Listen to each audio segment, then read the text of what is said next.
सई नदी में डूबने से 2 सगे भाइयों समेत 3 किशोरों की मौत। आपको बता दें कि लालगंज थाना क्षेत्र के रानीगंज अजगरा तेलियाही गांव निवासी धीरज कुमार तिवारी के 2 बेटे आदर्श तिवारी 14 वर्ष और आदित्य तिवारी 12 वर्ष अपने ननिहाल रानीगंज क्षेत्र के मऊ गांव में आए थे।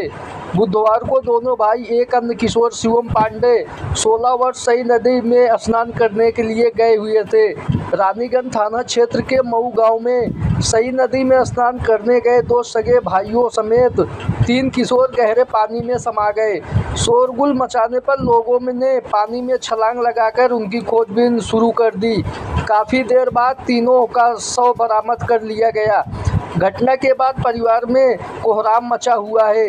लालगंज थाना क्षेत्र के रानीगंज अजगरा तेलियाही गांव निवासी धीरज कुमार तिवारी के 2 बेटे आदर्श तिवारी 14 वर्ष और आदित्य तिवारी 12 वर्ष अपने ननिहाल रानीगंज क्षेत्र के मऊ गांव में आए हुए थे।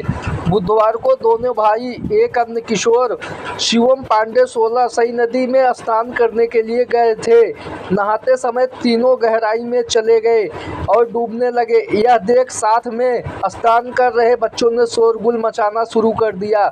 लोगों ने पानी में जाकर तीनों की खोजबीन शुरू कर दी। काफ़ी मशक्कत के बाद तीनों सगे भाइयों को बरामद कर लिया गया। कुछ देर बाद शिवम का शव भी बरामद कर लिया गया।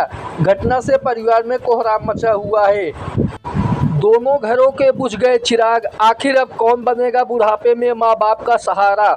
माँ के करुण रुदन में लोगों की आंखें हुई नम। बताते चले कि धीरज दुबे व सीमा दुबे को मात्र 2 पुत्र थे और दोनों के मृतक हो जाने के बाद माँ सीमा दुबे यह कहकर रो रही है कि आखिर अब बुढ़ापे की लाठी कौन बनेगा। सहारा यही कहते हैं। वह अचेत होकर गिर जा रही है। मां के इस करुण रुदन को सुनकर आए हुए गांव के तमाम लोगों की आंखें नम हो गई। संतोष पांडे व संगीता को भी एक पुत्र था और उसके मृत्यु हो जाने से उसके घर का चिराग बुझ गया है।